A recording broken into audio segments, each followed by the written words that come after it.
and for the support of this declaration with a firm reliance on the protection of divine providence, we mutually pledge to each other our lives, our fortunes, and our sacred honor.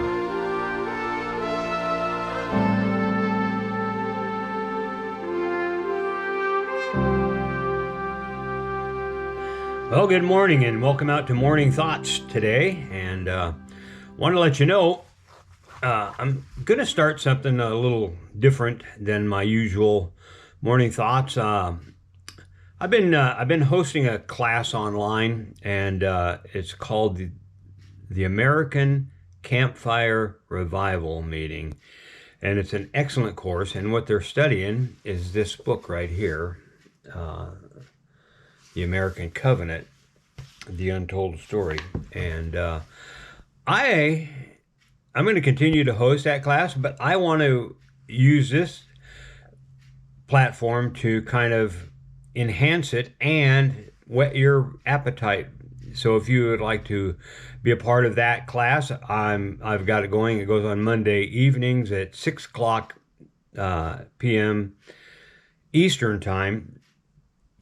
So if you'd like to be a part of that, it's only got a few more weeks to go, but then I'll be restarting it again at some point later on in the summer. I have to take a little break. I have to go pick up my wife. She's out in Phoenix, and so I got to go get her and bring her home. So she's been off visiting her sister, which has been really remarkable for her. They've had just a wonderful time. She hasn't been able to spend that much time with her forever, and so it's just been a blessing for her. Not so much for me. I mean, it is a blessing for me, but I'd rather be hanging around with her.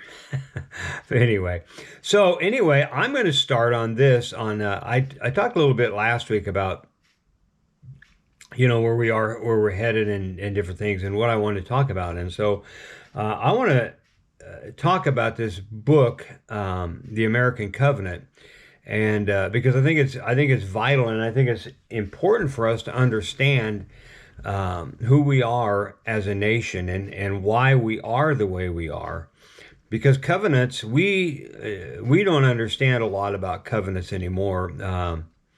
It's not a word that's in wide usage in our day and age anymore. Long ago, and probably not that long ago, maybe prior to World War II, most things were done by handshake or a covenant, some kind of contract like that. And that's basically what it is. A covenant is a solemn agreement or sacred promise. It's signed or not signed between God and an individual or individuals, a church or a nation. And see, our founders, they understood what a covenant was because they were biblicists.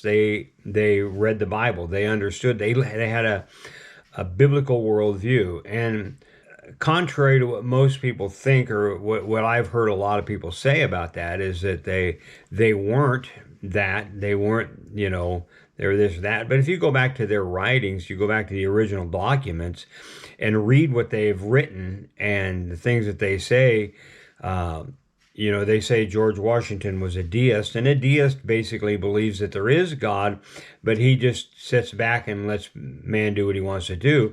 Well, in George Washington's writings, the very things he wrote about, and even in some of his official capacity, he said, and he credited the winning of the Revolutionary War, the War of Independence, from divine providence. That means that God interfered. God was there, and you can't be a deist and believe that too. So anyway, there's been a lot of rewriting of history, and so what I like about Marshall Foster is he's gone back to original. He's got a lot of what do you call it?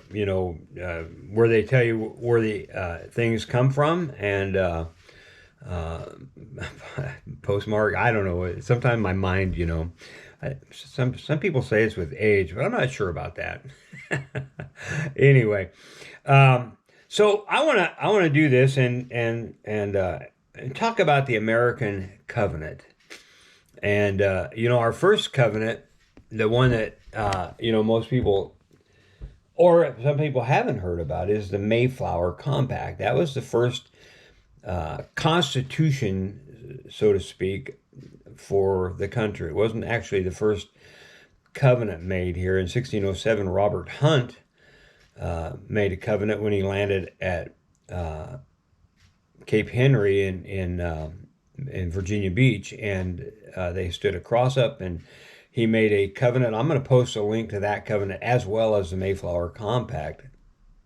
And we're going to talk about, through this, we're going to talk about the American Covenant. And what the American Covenant is basically, or really, are the Declaration of Independence and the Commandments and the Constitution.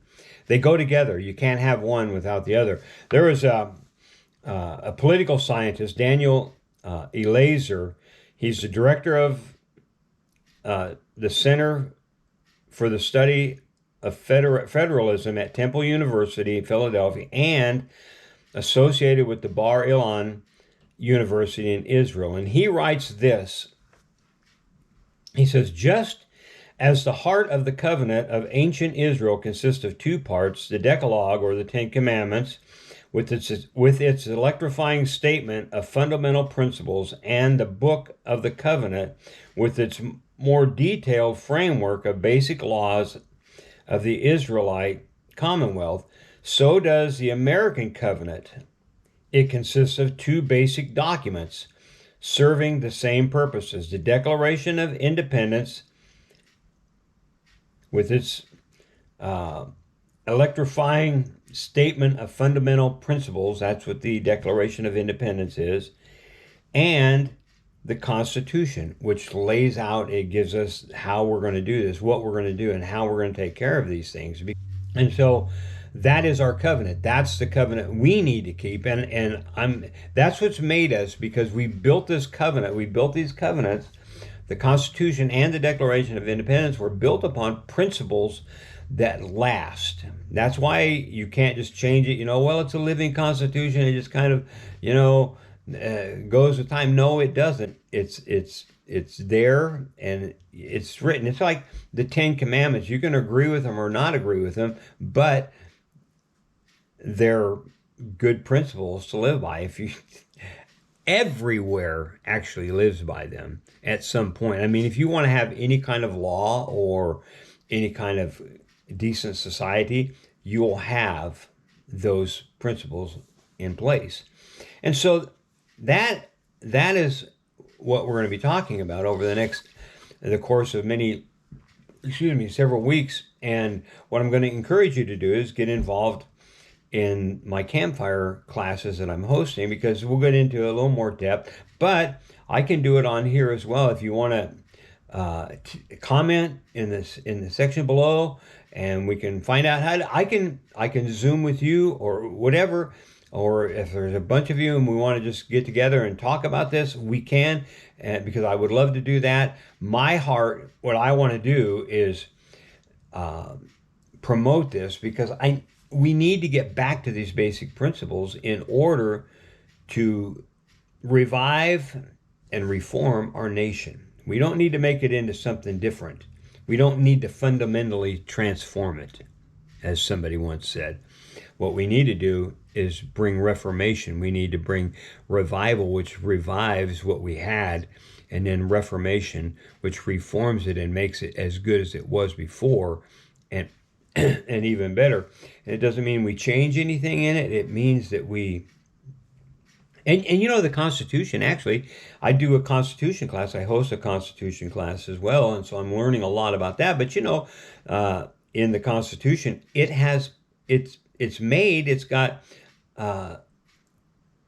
articles that give you the way, if you need to make a change or tweak something in there, they do that, which they've done over the years. I mean, At first, women couldn't vote, but now they can vote. You know why? Because they did something in the Constitution. They changed it. They changed it properly. Freedom of slavery, freedom the set free, the proclamation, whatever, from the Civil War. Anyway, that changed by the Constitution. This is our covenant. And we need to understand we have a responsibility. We have a responsibility to learn about it, to understand it, to know it. You know, one of the founders, I think John Jay, who was one of the early Supreme Court justices, but he was also one of the signers and on both the Constitution and the Declaration of Independence. And what he said, what we need to do, what every person in the country, as we the people, what they need to do, they need to read the Constitution and they need to study the Constitution. You need to read it and you need to study. It's not enough just to read it, glance through it. I can read things and then walk away and forget totally what I said. But if I study that subject, if I go through there and study and show myself approved in it and just work at finding out what the principles are, what I need to know, then it changes me. It changes something in me, because now all of a sudden I have the ability to do that. And so this is what I'm going to be doing over the next several weeks. And like I said, you can join one of my other classes if you want. Like, I'm going to be taking a break on both of them. I'm on the Constitution class. It's also a 6-week class. I'm at week 3 right now. This is actually today, the day I'm recording this.